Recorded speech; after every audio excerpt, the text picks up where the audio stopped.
This is Momster Monday, where you tame the beast and regain your peace. Hi,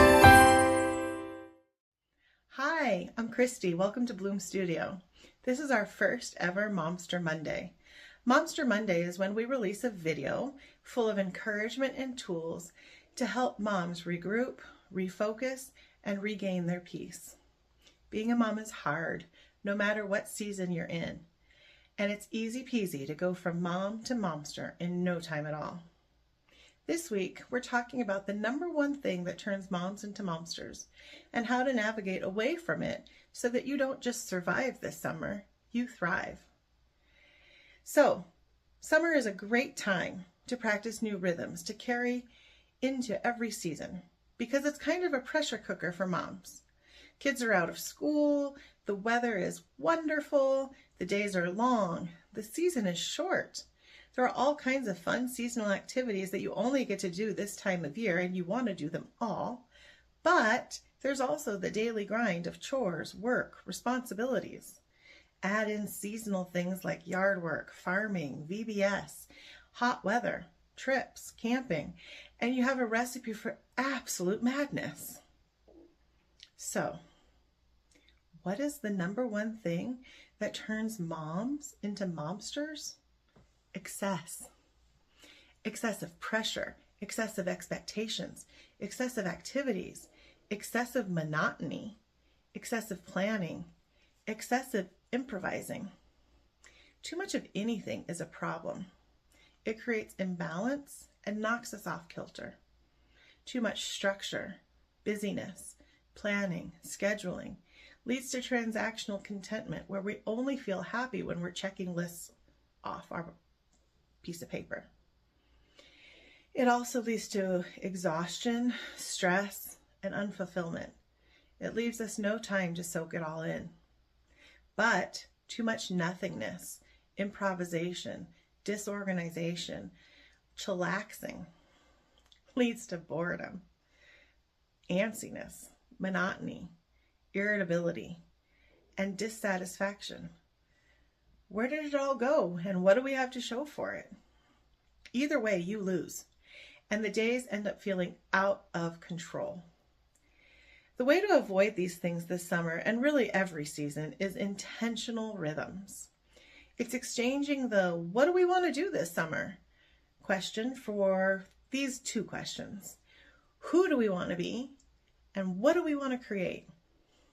Do you want to be that stressed out momster that's running from swimming lessons to play dates to summer school and squeezing in every chore and activity in between? Or do you want to be a lounge chair lizard with nothing to show for the summer except a good tan? Not that I object to a good tan. Or do you want to be in sync with the season, balancing fun, work, and rest?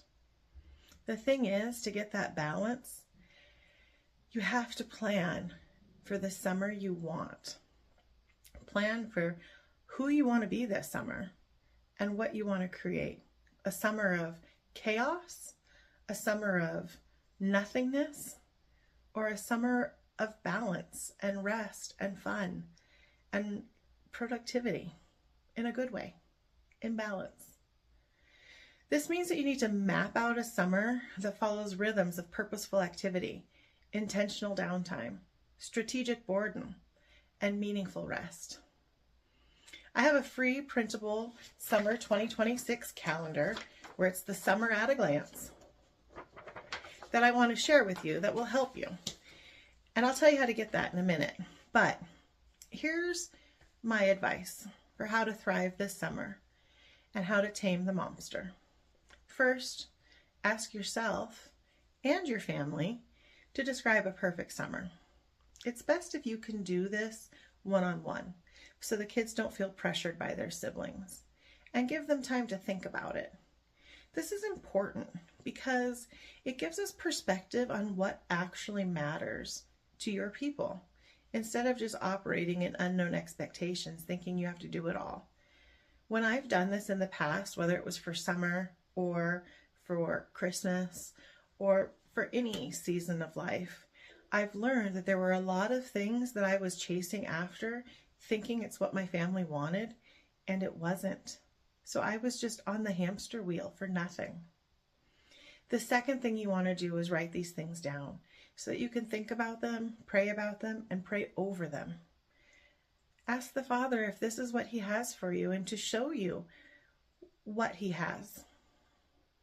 Then thirdly, you use that printable that I'm going to send you and start by recording all the have to events, all the things that are already scheduled, like weddings, trips, appointments, birthdays, anything that's already on the calendar. Put that on there first.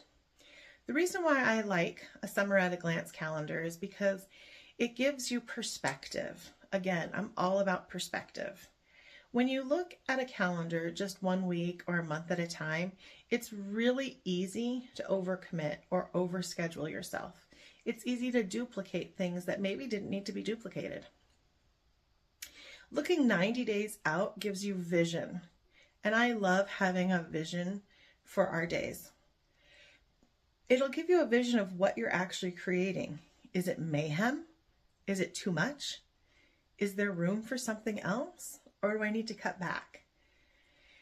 It'll help you see what you need to purposefully schedule. Then, each week, aim to include a purposeful activity, intentional downtime, strategic boredom, and meaningful rest. I can't tell you what those things are for your family because every family is different. But here are some examples that I've used with my family in the past. Purposeful activity. This could be making something useful, maybe bird feeders or ice cream or baking cookies and taking them to the neighbors. It could be helping the kids to have a lemonade stand or going on a nature walk or taking a day trip. Something that brings purpose to your day, not just another willy-nilly activity, though those are good too. Intentional downtime.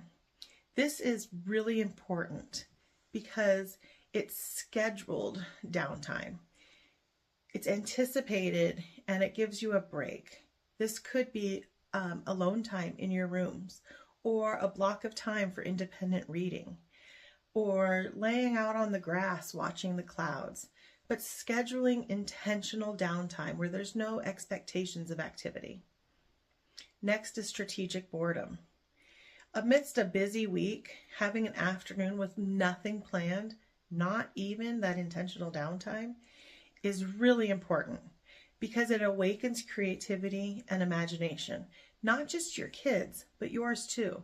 It gives you time to catch up with what's been going on, to catch your breath, and to think about what's coming next. And they say boredom is the mother of invention.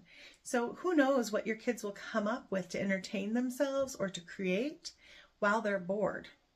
Same thing for you. One really good example is going on a drive. Go on an old-fashioned afternoon drive without any devices. No overhead videos, no handheld devices, nothing to occupy your brain except looking out the windows. Meaningful rest. Oof. This is a hard one because if you're like me, when you hear rest, you think about doing nothing or taking a nap. And I gotta tell you, I love a good nap, but I don't have time or space to take a nap every day. So, meaningful rest can be any activity that refills you. Something that is low prep or no prep that you enjoy doing that leads you to feeling rejuvenated and refreshed. It could be painting, it could be coloring, it could be taking a nap, it could be sitting on the back porch drinking lemonade, watching the clouds go by. Just something that actually equates to rest for you and your family. If you need more ideas on how to incorporate these into your summer, come back next Monday when I talk about how my love for alliteration, I love when things start with the same letter, and my love for planning came together to create meaningful rhythms for me and my kids. So I want to give you this Summer at a Glance calendar. It's so pretty and you can print it out. I love pretty things. Hang it on your wall where you can see it So if you'd like to get this calendar, just send me a message that says summer, one word, summer, or you can even comment on this video, summer, and I'll send it to you right away. Hey, I am so glad you came here today for our first Momster Monday. I hope you'll come back next week. But in between now and then, we've got Thoughtful Thursday, where we take time to reflect and remember His love for us. Thanks so much. Have a great day.